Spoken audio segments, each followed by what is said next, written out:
Assalamualaikum warahmatullahi wabarakatuh. Saya Bu Nur Halimah, seorang guru taman kanak-kanak di TK Islam Bina Taqwa. Bagi sebagian orang, menjadi guru TK mungkin tampak sederhana. Bermain, bernyanyi, menulis, atau berhitung bersama anak-anak. Tapi bagi saya, di balik tawa mereka tersimpan tanggung jawab besar, menanamkan dasar kehidupan, karakter, dan kecintaan pada belajar.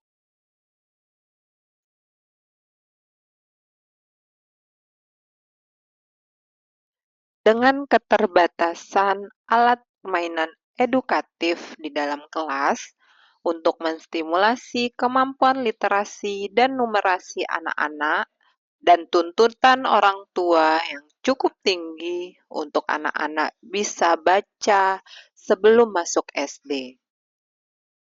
Dari sinilah saya mulai berpikir memanfaatkan benda-benda yang sudah tidak terpakai untuk dijadikan media atau bahan dalam pembelajaran. Harapannya agar anak-anak dapat belajar literasi dan numerasi sesuai dengan prinsip pembelajaran anak usia dini, yaitu belajar melalui bermain. Saya biasanya ke warung-warung untuk meminta kardus berkas, menelusuri jalan untuk mencari gelas plastik, tutup botol, dan lain-lain. Dan hal yang sama saya lakukan ketika saya ada kegiatan pelatihan atau lokakarya saat PSP. Saya mengumpulkan gelas kopi dan sendok makan yang sudah dipakai oleh teman-teman. Saya tidak peduli dengan apa yang dikatakan orang sekitar. Beruntungnya, saya mendapat dukungan dari rekan-rekan guru, kepala sekolah, dan orang tua, termasuk suami saya. Mereka ikut membantu mengumpulkan dan membuat media pembelajaran yang kami butuhkan. Untuk memperkuat proses pembelajaran literasi dan numerasi, saya menyusun langkah-langkah strategis. Yang pertama, observasi awal. Saya mengidentifikasi kemampuan dasar, literasi, dan numerasi anak melalui permainan. Misalnya dengan mengamati bagaimana anak menyusun balok, mengenal simbol, atau menghitung benda-benda di sekitarnya. Yang kedua, perencanaan berbasis Lotspark. Nah, bersama guru lain, kami merancang berbagai aktivitas yang berkaitan dengan topik pembelajaran yang kami tetapkan.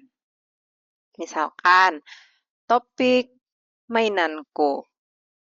Nah, di mana alat dan bahan yang kami gunakan berbasis Lotspark, anak dapat berkreativitas menggunakan bahan itu untuk membuat alat permainan yang mereka kenal, kemudian bagaimana anak setelah bermain membereskan kembali alat permainannya.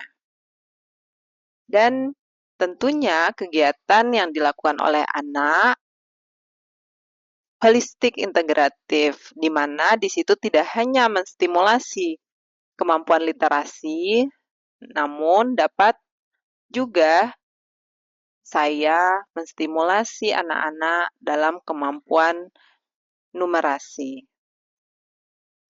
Yang ketiga, yaitu kolaborasi dengan orang tua. Kami melibatkan orang tua untuk ikut menyediakan bahan Lotspark dari rumah.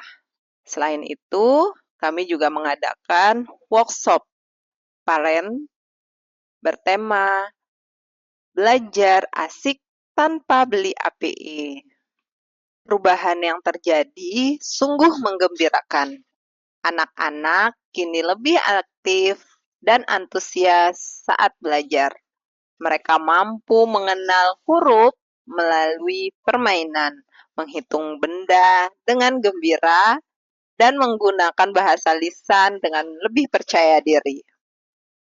Guru-guru pun menjadi lebih kreatif, tidak lagi bergantung pada alat permainan pabrikan. Bahkan beberapa hasil karya kami ikut dipamerkan saat gelar karya program sekolah penggerak tingkat kabupaten di Balai Penjaminan Mutu Pendidikan dan di Balai Guru Penggerak Nusa Tenggara Barat waktu itu. Selain itu, saya diberikan kesempatan untuk berbagi praktek di komunitas antar satuan di Gugus Titi Batu bagaimana membuat alat permainan edukasi dari barang bekas. Respon orang tua juga sangat positif. Mereka mulai memahami bahwa belajar tidak harus selalu di meja, dan keberhasilan anak bukan hanya diukur dari kemampuan membaca dan menulis. Saya mungkin bukan siapa-siapa, hanya guru di sekolah kecil dengan fasilitas sederhana.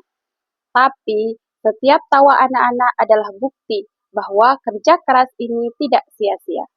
Saya tidak malu disebut si pemulung, karena dari benda-benda kecil itu saya memungut harapan dan menyalakan cahaya untuk masa depan mereka. Semoga kisah ini menginspirasi kita semua untuk terus mencintai profesi guru dengan sepenuh hati. Wassalamualaikum warahmatullahi wabarakatuh.